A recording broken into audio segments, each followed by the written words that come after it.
સ્નેહના સ્પંદન, સ્નેહના સ્પંદન.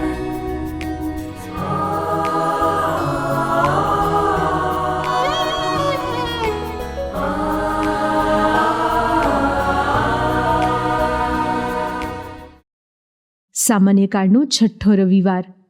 શું આપણે અનુભવી શકીએ છીએ કે ઈસુ આપણી સાથે જ છે, આપણા અંતરમાં છે, આપણી મધ્યે છે? સાંભળીએ સંત માર્કકૃત શુભ સંદેશના 1 અધ્યાયના વચનો 40-45. એકવાર તેમની પાસે એક કોઢિયો આવી પગે પડી કરગરીને કહેવા લાગ્યો, આપ જો ઈચ્છો તો મને સાજો કરી શકો એમ છો. ઈસુનું હૈયું દયાથી ભરાઈ આવ્યું અને તેમણે હાથ લંબાવી તેને સ્પર્શ કરીને કહ્યું, હું તો ઈચ્છું છું, તું સાજો થા. અને તે જ ક્ષણે તેનો કોઢ મટી ગયો અને તે સાજો થઈ ગયો. ઈસુએ તેને તરત જ વિદાય કર્યો અને સખત ચેતવણી આપી, જોજે કોઈને કશું કહેતો, પણ જઈને તારું શરીર પુરોહિતને બતાવજે અને સાજા થયા બદલ મોશેએ ફરમાવેલું નૈવેદ્ય ધરાવજે. એ એમને માટે પુરાવારૂપ બની રહેશે. પણ તેણે તો બહાર જઈને વાત કરીને એ સમાચાર એટલા તો ફેલાવી દીધા કે ઈસુને માટે કોઈ પણ શહેરમાં જાહેર રીતે દાખલ થવું અશક્ય થઈ પડ્યું અને તેમણે નિર્જન સ્થળોમાં રહેવા માંડ્યું. પણ ત્યાં સુદ્ધા લોકો ઠામે ઠામથી તેમની પાસે આવવા લાગ્યા. સ્નેહના સ્પંદન, સ્પંદન. ચર્મરોગીને સાજાપણું આપનાર ઈસુની આ પ્રસંગમાં ઊંડી ઓળખ છતી થાય છે. ઇસ્રાયેલ સમાજ ચર્મરોગ ચેપી હોવાથી ચર્મરોગીઓને ગામ બહાર કરી દેતો, એટલે ચર્મરોગીની મુલાકાત તો જ શક્ય બને જો મુલાકાતી ગામ બહાર જાય. ઈસુ અને ચર્મરોગીની મુલાકાત શક્ય બને છે કારણ ઈસુ ગામ બહાર ગયા છે. જરૂરિયાતમંદ પાસે દોડી જનાર એ ઈસુની સાચી ઓળખ. ચર્મરોગીની પ્રાર્થનામાં ચર્મરોગીને સાજાપણું આપવું કે ન આપવું એ ઈસુની ઈચ્છા પર છોડે છે. ઈસુ તો ઈચ્છે જ છે કે ચર્મરોગીને સાજાપણું મળે. અન્યનું ભલું થાય એવું ઈચ્છનાર એ ઈસુની ઓળખ. ઈસુનું હૈયું ચર્મરોગીને જોઈને, ચર્મરોગીની પ્રાર્થના સાંભળીને દયાથી ભરાઈ આવે છે. ભીડમાં આવી પડેલાને મળતા દ્રવી ઉઠનાર એ ઈસુની ઓળખ. ચર્મરોગીનો સ્પર્શ કરવા પર પ્રતિબંધ છે. પ્રતિબંધ રોગ ન ફેલાય એ હેતુસર પાડીએ એ વાજબી છે, પણ રોગી માનવ જ નથી એવું વલણ કેળવી સ્પર્શ ન કરીએ એ અમાનવીય છે. અમાનવીય પ્રતિબંધનો ભંગ કરનાર એ ઈસુની ઓળખ. ઈસુ નિયમ ભંગ કરે છે એવી ઈસુની ઓળખ કેળવવાની ભૂલ ના કરીએ. આ ઇસ્રાયેલી સમાજ પોતાના ગધેડાને વિશ્રામવારે પાણી પાવા છોડવામાં વિશ્રામવાર ભંગ નહોતો માનતો, પણ ભીડમાં આવી પડેલા માનવને સહાય કરવામાં વિશ્રામવાર ભંગ માનતો હતો. સમાજની આવી પોકળતા ઉઘાડી પાડનાર એ ઈસુની ઓળખ. ચર્મરોગીને સાજાપણું આપ્યા પછી ઈસુની એ ભાઈને પહેલી શિખામણ છે, પુરોહિત પાસે પહોંચી જવાનો નિયમ પાડ. નિયમોના પાડનાર એ ઈસુની ઓળખ. પુરોહિતો સાજાપણું નથી આપતા, પણ પુરોહિતો સાજા થયા હોવાનું પ્રમાણપત્ર આપે છે. ઇસ્રાયેલી સમાજની આવી વ્યવસ્થા છે. સમાજની વ્યવસ્થાને માન આપનાર એ ઈસુની ઓળખ.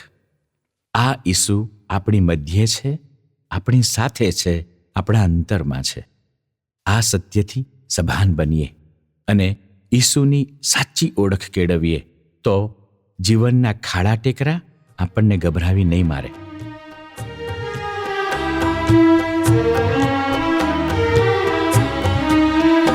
પ્રભુજી મારા રુદિયામાં ઝળહળતું રૂપ તારું, પ્રભુજી મારા રુદિયામાં ઝળહળતું રૂપ તારું, ઝળહળતું રૂપ તારું, ઝળહળતું રૂપ તારું. પ્રભુજી મારા હૃદયામાં ઝળહળતું રૂપ તારો, પ્રભુ પ્રભુજી મારા હૃદયામાં ઝળહળતું રૂપ તારો, ઝળહળતું રૂપ તારો, ઝળહળતું રૂપ તારો.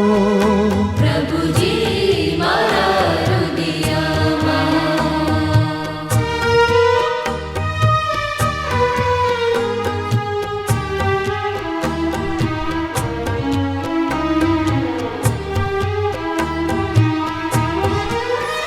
ના જગની વ્યર્થ વિટંબણા, ના લાગી રે કોઈ માયા, ના જગની વ્યર્થ વિટંબણા, ના લાગી રે કોઈ માયા.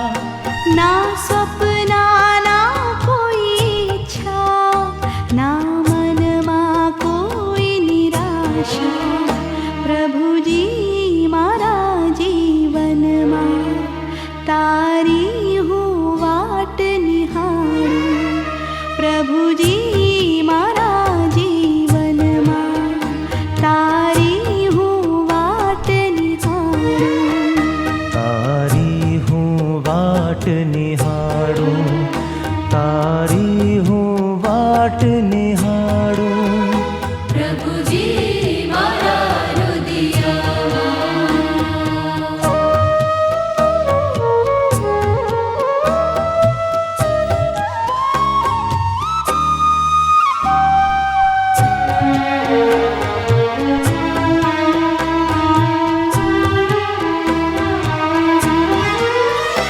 મનમાં બસ નામ છે તારું, લાગે મને પ્રાણથી પ્યારું.